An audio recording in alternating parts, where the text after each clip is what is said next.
Chapter 1. The Visitor. The gardener glanced up from the roses. The man across the road was still there, standing on the footpath and looking up at the house. What did he want? The man had a tattoo on his arm, and his hair was long. He didn't look like a visitor. No, not a visitor to this house.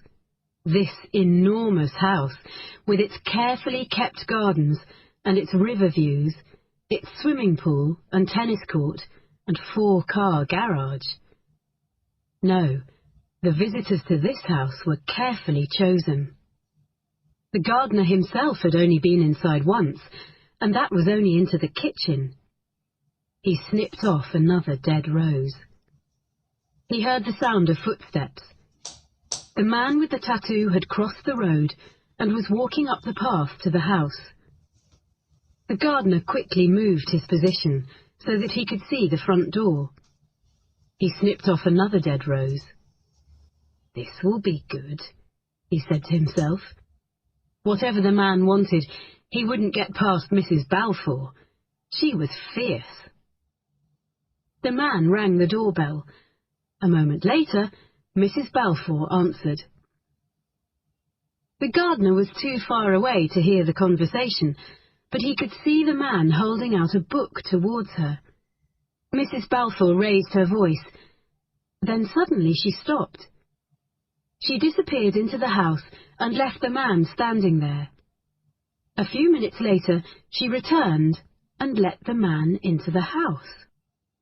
The gardener, surprised, snipped his finger by mistake. "Ah!" he said, and went to wash the cut under the garden tap. "I knew I should have worn gloves." But his hands got so sweaty in the heat. He took his finger out from under the stream of water. It was only a small cut. It would stop bleeding soon. He turned off the tap and pressed his thumb over the cut. He heard shouting coming from the house. The front door opened, and Mrs. Balfour pushed the man with the tattoo out. The man turned and looked at an upstairs window. He shook the book in the air. "I'll find her!" he shouted, "and she'll remember! She'll remember! And then the whole world will know the truth!" Chapter 2. Rottnest Island, Here We Come. Becky waited in the car park near the dock. She looked at her watch. The ferry was due to leave in 10 minutes. Where were they? "Becky!" She turned towards the voice and then burst out laughing.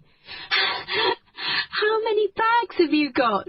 she said. "We're only going for 2 weeks. You'll sink the ferry." She watched as her 2 best friends, Amber and Natalie, struggled towards her. They had 2 large bags each, and behind them, Natalie's father carried 2 more. "Ah, Rebecca," he said, looking at the 1 bag and box of food at Becky's feet. "I'm glad to see there's going to be one sensible person on this holiday." "Dad!" complained Natalie. Becky laughed. "Come on," she said, "or we'll miss the boat." They all hurried over to the dock to join the line of people moving on to the ferry. Natalie's father helped the girls to load their bags on the front of the boat and then went back onto the dock. He waved to them and called, "Be good!" then turned and walked away. The girls looked at each other and grinned. "Our first holiday by ourselves," said Amber, hugging the other 2. "No parents, no teachers, just us," said Becky. "Hey," said Natalie, "let's see if we can get a seat outside." She led the way to the back of the ferry, and they found 3 seats. "We'll have the sun on our backs. Perfect!" The boat began to move. "Rottnest Island, here we come," said Amber, and the girls grinned at each other again. Soon the ferry was out into the deeper waters of the Indian Ocean. Becky stood and went to look over the side of the boat. The wind whipped her long brown hair about her face. She pulled her hat down tight on her head. She looked at the sparkling water below her and the clear blue sky above, and felt a wonderful sense of freedom. She had studied so hard during her final year of high school, but that was all over now. She was free. Well, until university started. "Excuse me, dear." Becky turned. An elderly woman in a bright yellow shirt held an equally bright yellow pamphlet out towards her. "I'm one of Rottnest's voluntary guides," said the woman. "We do tours on the island." The boat rolled on the waves, and she pushed the pamphlet at Becky. "Here's some information and a list of tours, if you're interested." "Oh, thanks." Becky took the yellow paper, and the woman moved away. Becky looked at the pamphlet. Just 19 kilometres off the coast of Fremantle lies Rottnest Island, one of Western Australia's favourite holiday places. The Dutch explorer Willem de Vlaming landed on the island in 1696. He thought the quokkas, small wallabies that live on the island, were rats. He named the island Rat's Nest Island, or in Dutch, Rottnest. Becky pushed the pamphlet into her pocket. It was just for tourists. "What's that?" asked Natalie, coming to stand beside her. "Oh, just some stuff about tours on the island." "I can't wait to get over there," said Natalie. 2 weeks lying on a beach. Heaven!" Amber came to join them. She looked pale. "How long until we get there?" she asked. Becky glanced at her watch. 10 minutes. "I'm feeling a bit sick," said Amber. "Look at something that's not moving," suggested Becky. "You'll be okay."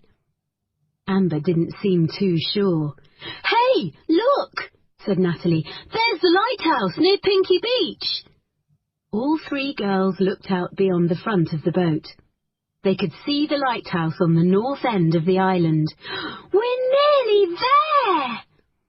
And as they got closer and closer, the water beneath them became calm and light green and clear. And soon they could see the white sand on the beach, and the little ochre-coloured cottages between the tea trees along the shore. Gradually everything became larger and larger, until finally they were there.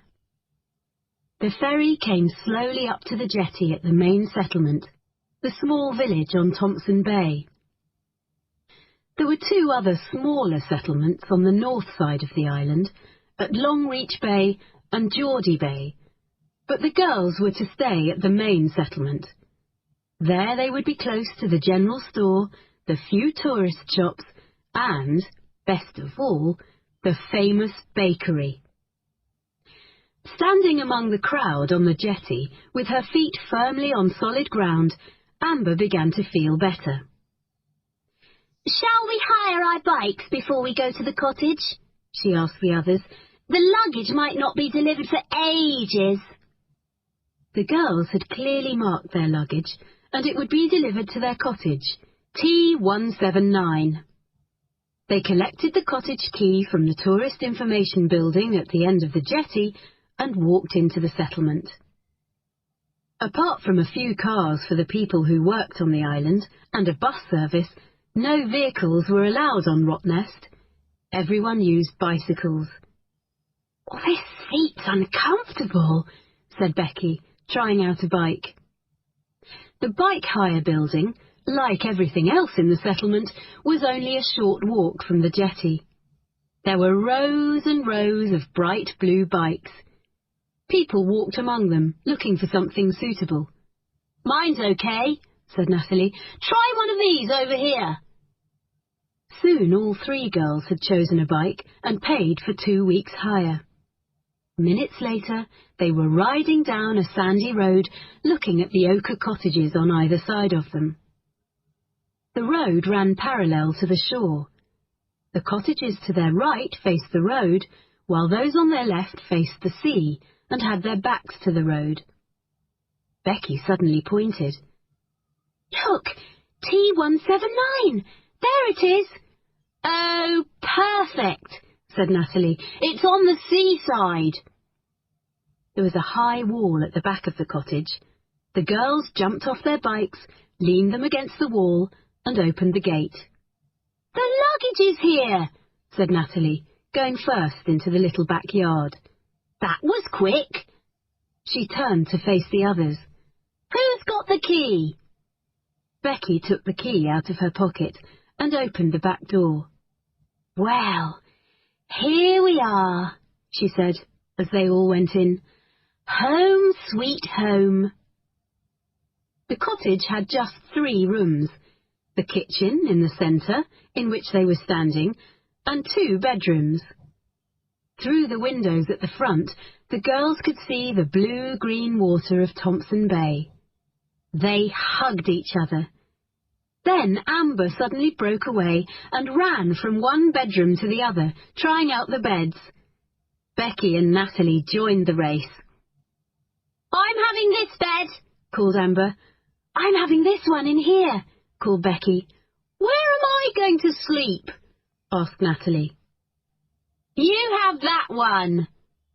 The girls laughed and unpacked their clothes, and the sun sparkled on the waters of the bay. Chapter 3. West End. The next morning, Becky and Amber sat on the front veranda of the cottage eating breakfast. A low wall ran around the small front yard, and beyond that was the beach. But the girls weren't looking at the water. The little wooden gate in the wall was open, and 2 quokkas had wandered in. "They're so sweet," said Amber, kneeling down and holding out her hand. The smaller one put its nose to her fingers, hoping for some food. "Oh, look at his little face!" Just then Natalie came out onto the veranda, and the quokkas jumped back towards the gate. "So, what's the plan?" asked Natalie. She sat on the low wall that divided their cottage from the one next door. "Well," said Becky, "we ride out past Geordie Bay to West End. Maybe we can have a swim at Parakeet Bay on the way, and then we come back on the road on the south side of the island."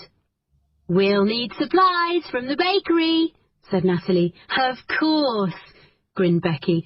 "If we leave soon, we should be back by about 1 o'clock.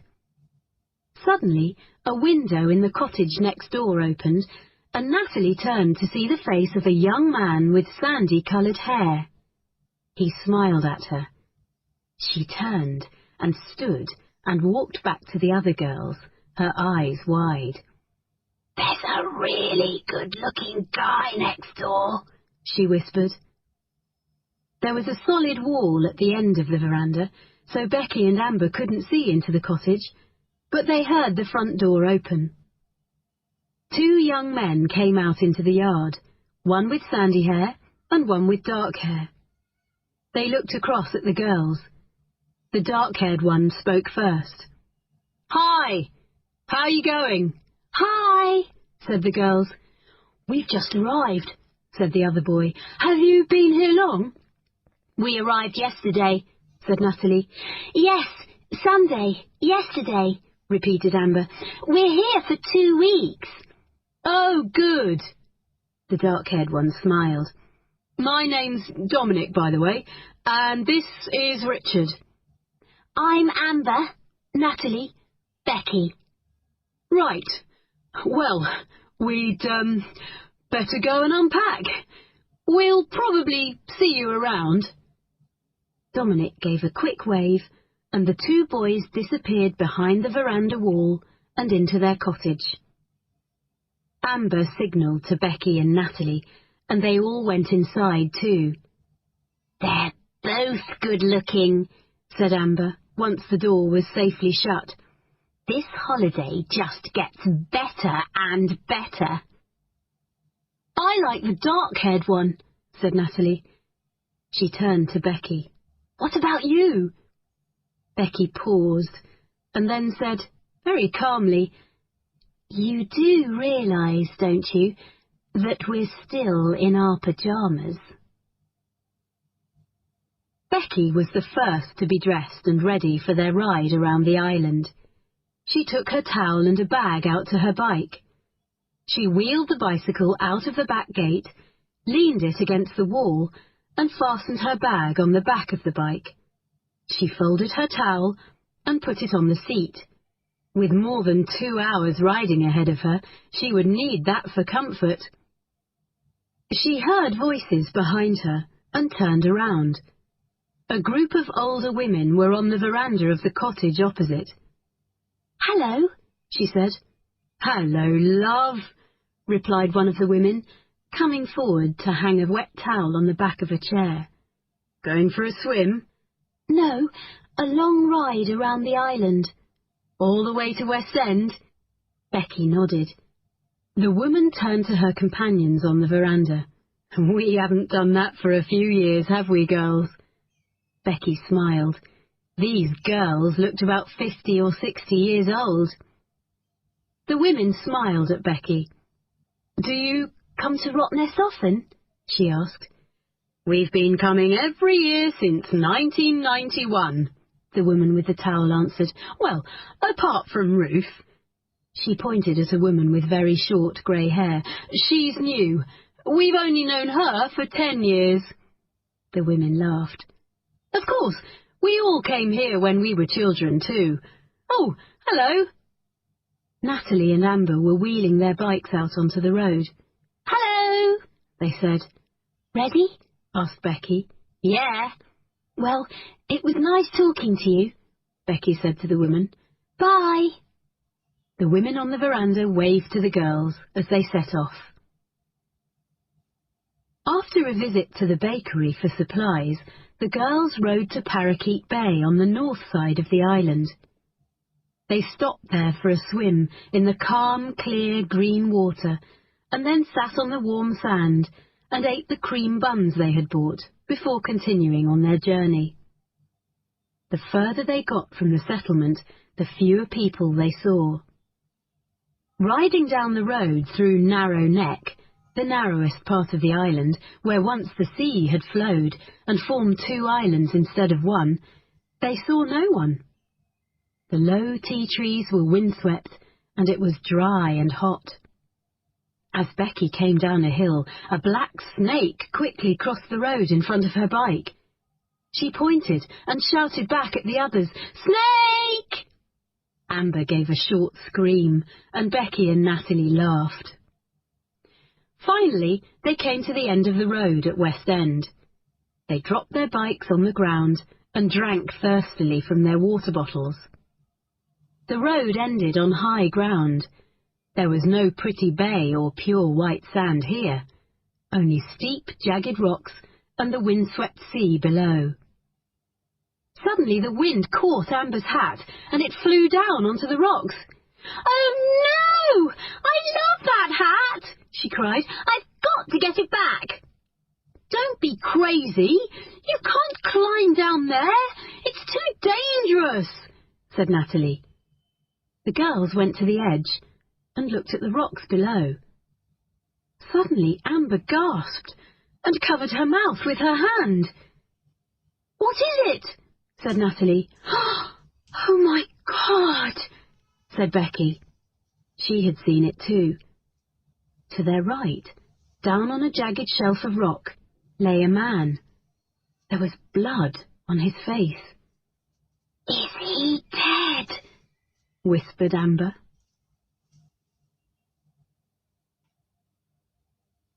Chapter 4. The Body on the Rocks.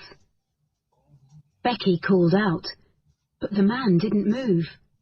"I'm going down there," she said. "But it's too dangerous," cried Natalie. "You'll get swept off the rocks by a wave or something." "Well, we can't just leave him there, can we?" replied Becky, putting her water bottle in the long pocket of her shorts. "Maybe he's still alive. Look, someone needs to ride back to the settlement and tell the police. I'll try to climb down to him that way." She pointed to some rocks that led to the shelf below. "I'll be careful." "Well, if you're going down there, I'm staying here too," said Natalie. "Amber can go back to get help." Amber looked at her, alarmed. "I'm not riding back there alone," she said, "and I'm not staying here." Becky put her hand on Natalie's arm. "I'll be fine," she said. "You go with Amber."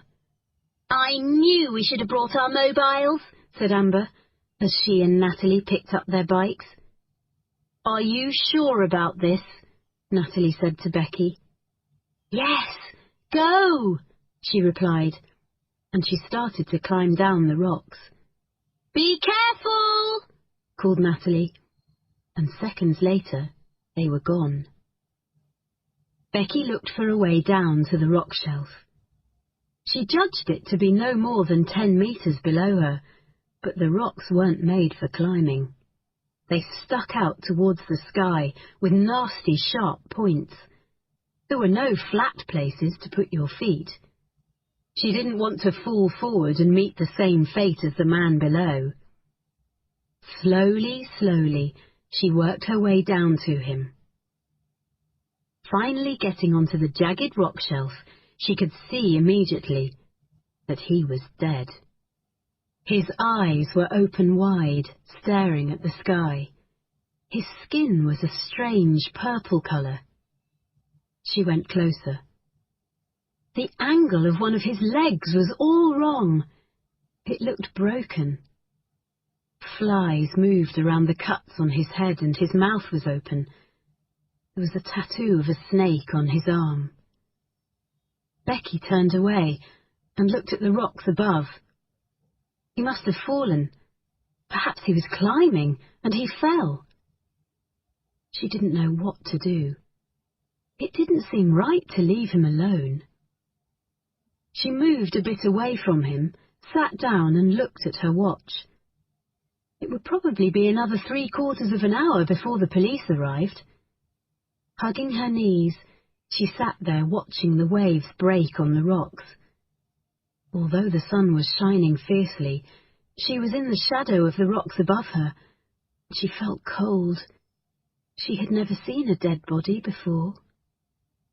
She forced herself to look at the man again, and she noticed something else. Slowly, she stood up and went over to him. She knelt beside him and looked at his neck. His skin was a strange colour, but there was something else.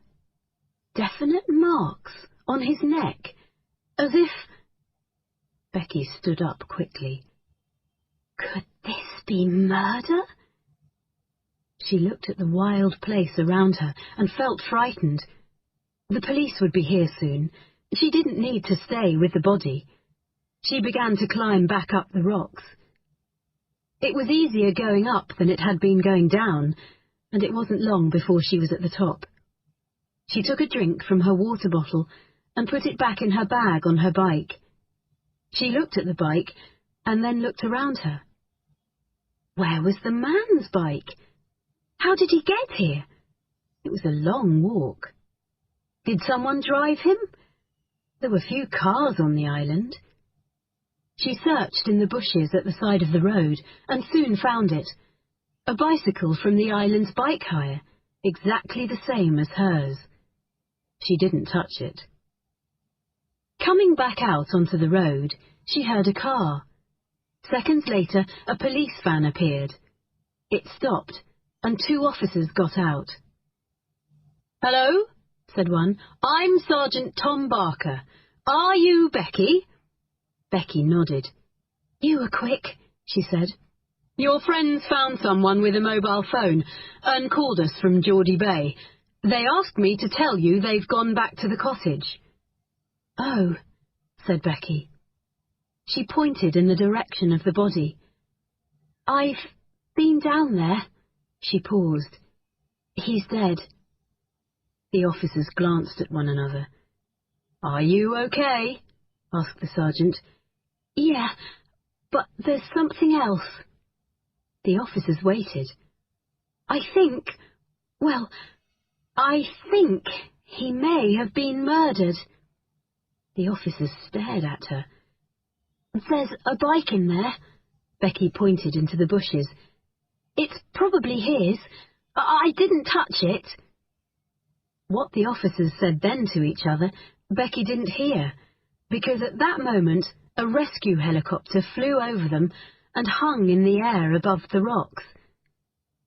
The men went back to the van, and the sergeant shouted into the police radio. Becky watched the helicopter.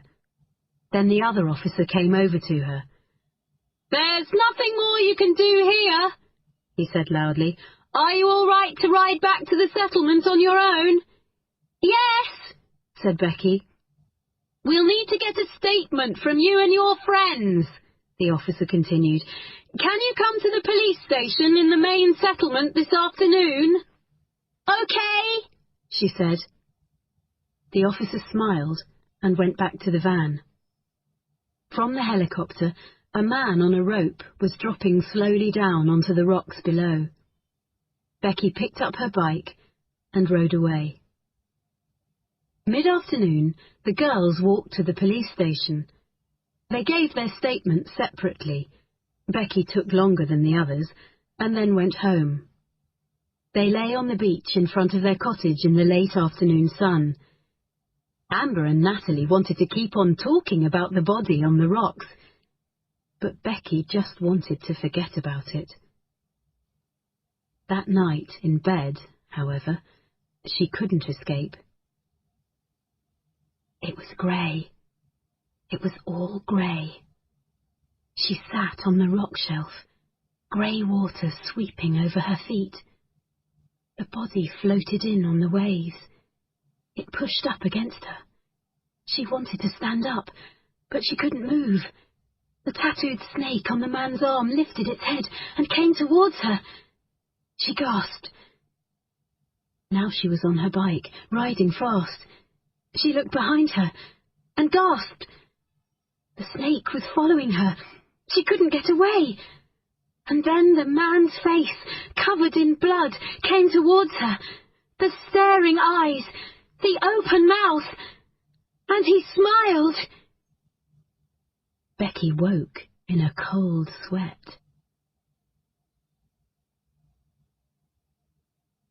Chapter 5. The Boys Next Door. They're out there! They're out there! Gasped Amber, running in through the front door of the cottage the next morning.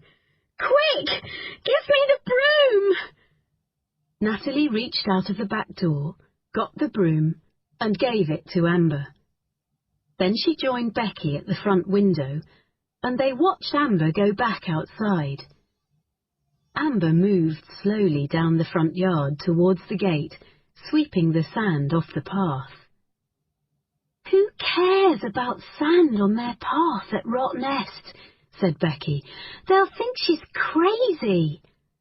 Amber looked up towards the cottage next door. Oh, hello, she said. She leaned on the broom. I didn't see you there. Natalie rolled her eyes at Becky. They both laughed, then quickly hid behind the curtains as Richard and Dominic appeared. Listen, said Dominic, we thought we might play tennis this afternoon, about 1 o'clock. Do you and your friends want to join us? Amber nodded. Okay. She smiled at the boys. I mean, I'll have to ask the others, but they'll probably say yes. I mean, I'm sure they'll say yes. Yes. Great. What time? Natalie made a face at Becky, then looked through the window again. Richard smiled, showing a row of perfect white teeth. 1 o'clock, he said. At the tennis courts? "OK," said Amber. "Great. See you there." The girls decided to spend the morning at the Basin, a swimming place in a small bay about 1/2 kilometre from the settlement. It was called the Basin because it was a large round hole in a rock shelf that lay just below the surface of the water. The rock came all the way into the shore, and you had to walk across it for a metre or two before you could step down into the basin of clear green water. All the beaches on Rottnest were beautiful, but this was the most inviting. It seemed to Becky the perfect place to wash away the memory of yesterday. She walked across the rock shelf to the deeper water of the basin and dived in. There was nothing like the feeling of salt water on your skin and in your hair. It made you feel clean and new. Surrounded by the sparkling water, she could let go of the uneasy feeling she'd had since her dream the night before. The girls spent a few lazy hours at the basin, talking and swimming and lying on the beach in the hot sun, watching other people come and go. Then they slowly rowed back to the cottage to have lunch and change for tennis. At the tennis courts, Natalie and Amber couldn't wait to tell Dominic and Richard about their ride to West End. "You'll never guess what happened to us yesterday," started Amber. The boys listened to the story. Then Richard turned to Becky, who hadn't said much. "And you stayed there the whole time with the body?" he asked. "Yes," said Becky. "I mean, it wasn't long, really." She spoke lightly, but the uneasy feeling was rising inside her again. Richard looked closely at her and smiled. He threw her a tennis ball. "Come on, you can be my partner," he said. "Amber and Natalie can be partners, and Dom," he turned to his friend, "you can collect the balls." "Hey!" objected Dominic. Everyone laughed. And as they played, there was more laughter. The boys were funny and confident. They ran around the court doing crazy things. Everyone changed partners several times, until they all sat down, sweaty and tired, in the shade of a large fig tree at the side of the court. They all drank from their water bottles. "Hey!" said Amber, turning to the boys. "Why don't you guys come over to our cottage for dinner tonight? We'll cook." Becky and Natalie looked at each other in horror. What was she saying now? Was she really inviting Richard and Dominic to dinner? Was this the same girl who only last night had let the rice boil dry? What was she thinking? None of them could cook a proper meal. Not a proper meal. Not for guests. Dominic looked at Richard, who nodded his head. "Yeah, we'll come," he said. "Thanks." Becky and Natalie smiled weakly at them. "No, we can't roast anything," said Becky to Natalie. "It's too hot. The whole cottage would feel like an oven by the time the meal was ready." The two girls were sitting at their little kitchen table, trying to think of ideas for dinner. Amber was still in the shower. "Chicken and vegetables with rice?" asked Natalie. Becky shook her head. "It's a bit plain. We need something more exciting. Hey, what about that pasta thing your mum makes? That always looks good." "Yes," said Natalie. "Yes, that wouldn't be too difficult at all. Good idea." She went over to the cupboards under the sink and opened them. "There's a big pot for the pasta, and we should be able to make the sauce in this." She took out a large pan. "Excellent." "Do you think you know how to make the sauce?" asked Becky. "I think so. I've helped Mum make it a few times." "So," Becky continued, "we can have pasta, and we can make a salad, and we can get some nice bread from the bakery, and a cake for afterwards, for dessert." "Excellent," said Natalie again. "Let's make a list." She found a piece of paper and a pen, sat down at the table again, and tried to remember the ingredients for the pasta sauce. Finally, she thought that she had written them all down. Then, with Becky's help, she added the salad ingredients to the list. Then, underneath that, she wrote pasta and bread. "Don't forget the cake for dessert," reminded Becky. "Oh, yes," said Natalie. And she wrote that down too. Amber came in from the little bathroom off the back veranda. She looked at the ingredients on the list. "See? I told you it would be easy," she said. "We haven't cooked it yet," said Natalie. The girls rode to the shops.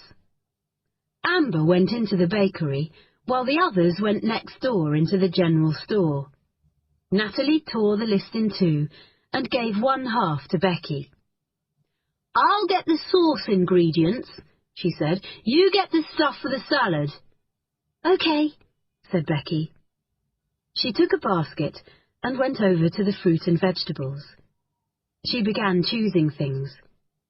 She had just picked up a tomato when suddenly she heard part of a conversation behind her.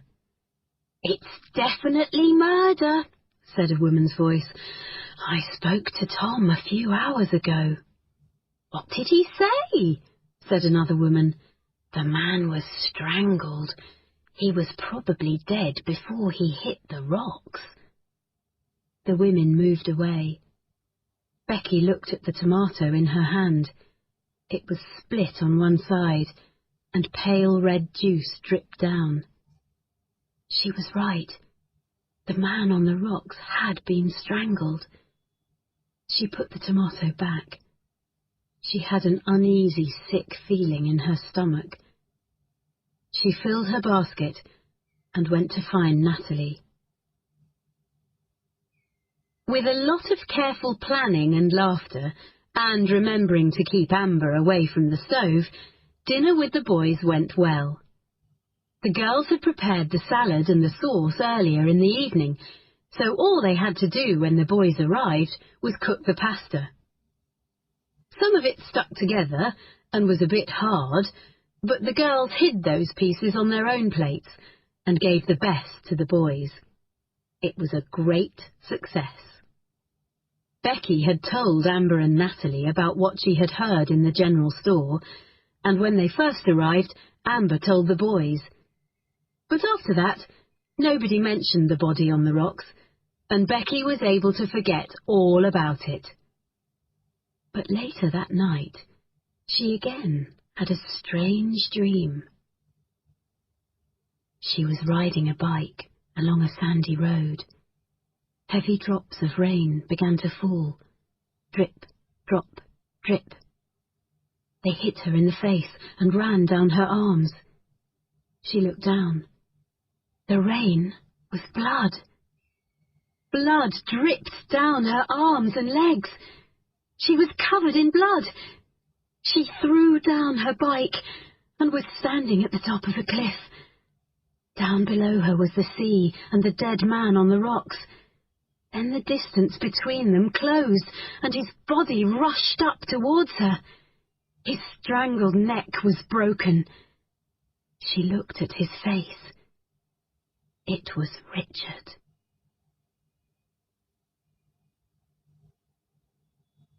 Chapter 6.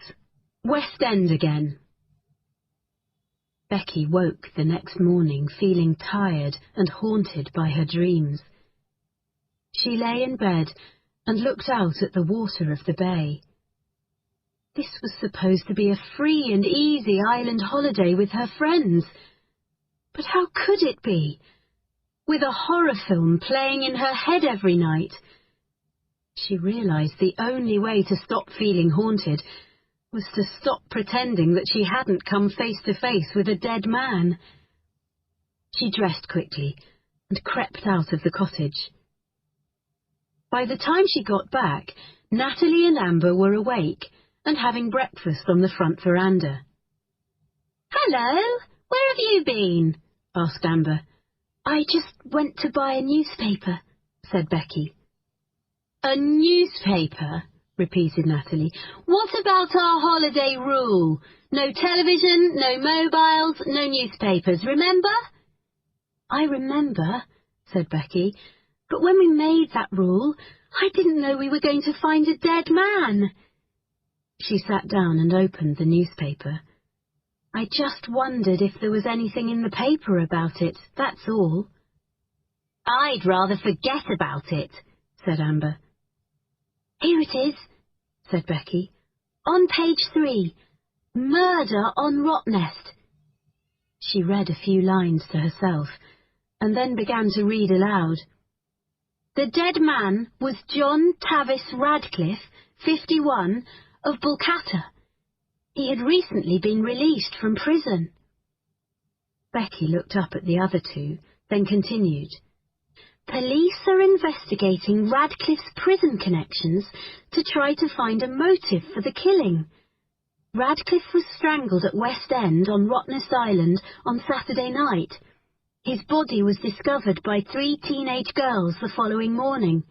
"That's us," said Amber. Becky continued reading. "At present, the police can see no connection between Radcliffe and Rottnest Island.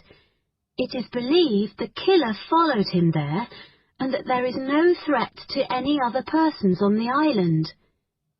Becky stopped reading and closed the paper. "John Radcliffe," she said. "Recently released from prison," said Natalie.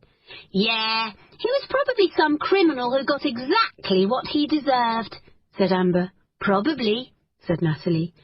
Amber stood up. "Yuck! I don't want to think about it. Come on, let's go swimming." "Let's go over to Salmon Bay," said Natalie. "There'll be no one there, and we didn't get a chance to see it the other day." "OK," said Amber. "Beck?" Becky had opened the newspaper again and wasn't listening. "Becky!" "Huh?" "Shall we go for a swim at Salmon Bay?"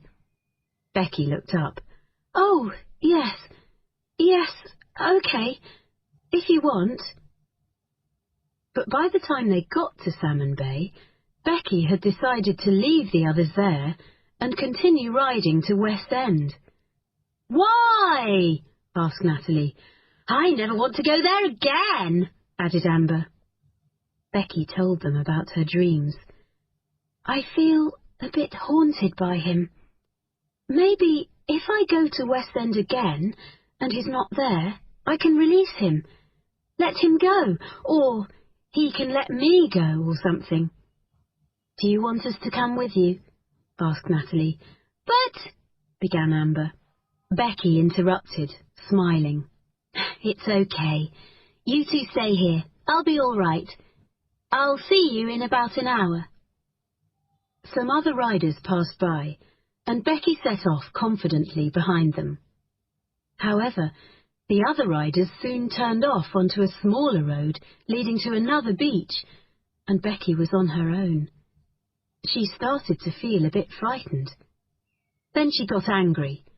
She had never felt frightened on Rottnest before, ever. It was always a safe place to be. A safe place to ride your bike or go to the shops by yourself when you were little. A safe place to walk to the beach alone or with your friends when you were a bit older. It made you feel strong and independent, not weak and frightened. Becky didn't like it. She rode on, determined to face the rocks alone. Then, as she came over the last hill and saw the end of the road, she burst out laughing. A bus was parked, and there were about 20 people wandering around looking at the view. She could see the bright yellow shirt of the voluntary guide. It must be a tour. She rode down the hill and jumped off her bike. She went to the edge. She could only see part of the rock shelf,